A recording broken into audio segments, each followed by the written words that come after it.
Assalamu alaikum. The purpose of this video is to explain the worldview of capitalism. For a longer discussion, you can refer to my course on Darul Ilm YouTube channel. So the worldview of capitalism emanates from the Reformation and then the Enlightenment. So what was the Reformation? This was a movement in Europe led by people like Martin Luther in Germany, where people like Martin Luther wanted to reform the church. So the Catholic Church was oppressive. They were involved in corruption.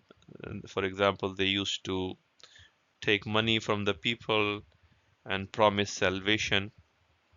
They were spending a lot of money on their cathedrals and so on. So there were many issues with the Catholic Church. It was oppressive. It was involved in corruption, and then there was a movement for reform of the Catholic Church. What happened is the Catholic Church refused to reform, and in fact, they said that Martin Luther was excommunicated. And then what happened is some of the princes in Europe, they supported Martin Luther, so he got political support, and some of those princes, they adopted the view of Martin Luther. And then the Christianity then split into Catholicism and Lutheranism, or the Protestantism. And then from there on, there were multiple other churches which were born out of this split. And then what happened, what followed was a 100-year period of wars between the Catholics and the Protestants and the Calvinists. So it was a huge massacre and loss of life in Europe because of these battles between the Protestant and the Catholic churches. So eventually what happened is philosophers started looking for non-religious bases for organizing the society.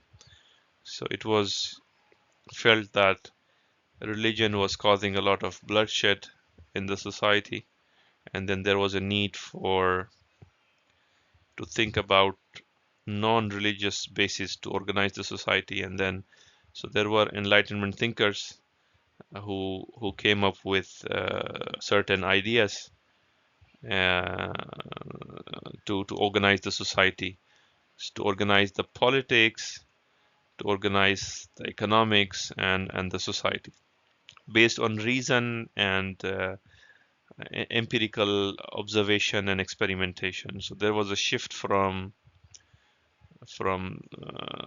the religious epistemology to materialist epistemology, whereby religion or revelation did not have a role.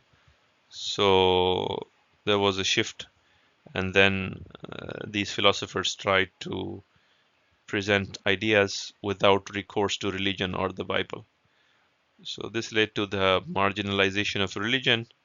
So religion was concluded that this was a cause of wars and feuds and conflicts. Therefore, it should be separated from the public life, and the public life should be based on reason and, of course, empirical and observation and experimentation. So once religion was marginalized and reason and science were promoted, that led to positivism and materialism. So positivism was the idea that we only believe what we can either observe or experiment. So positivism rejects any idea which cannot be proven by observation and experimentation. So the material world is what can be proven, and therefore there was a shift from the non-material to the material, and this is in line with the mechanistic view of the world, that what is the focus of concern is the material world and not the world beyond. In the Islamic terminology, we say alamul ghaib and alamul shahada. So the shift was from the alamul ghaib to alamul shahada. The material world was the focus of inquiry and research. Now, once positivism and materialism were normalized, uh, along with that, there was also a normalization of self-interest.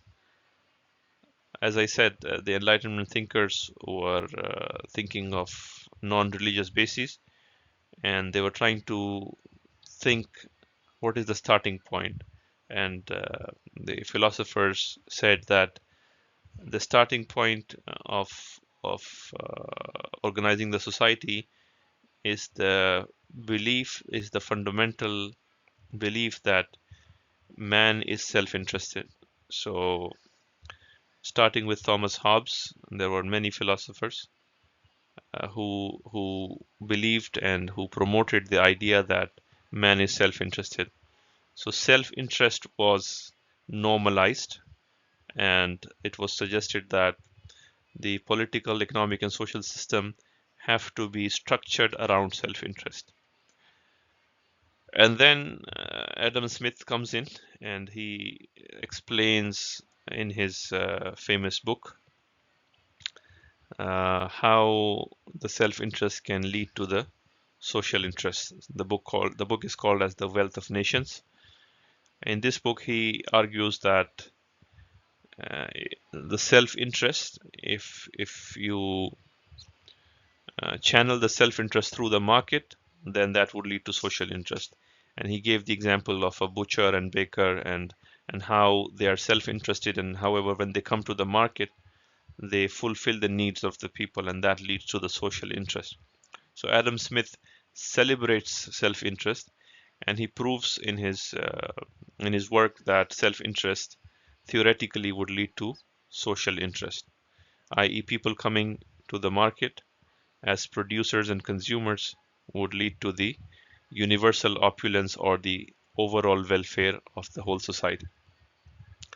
So markets were central. So market was the sole allocator of resources, and that was the chronology starting from the Reformation and how we ended up with this idea of celebrating self-interest and how self-interest channeled through the market leads to social interest or social welfare of all the people in the society. So in summary, what has happened is we moved from a religious worldview in Europe before capitalism.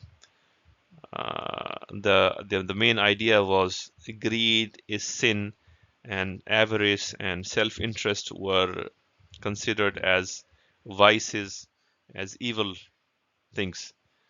However, in modernity, after the Enlightenment, the self-interest was celebrated.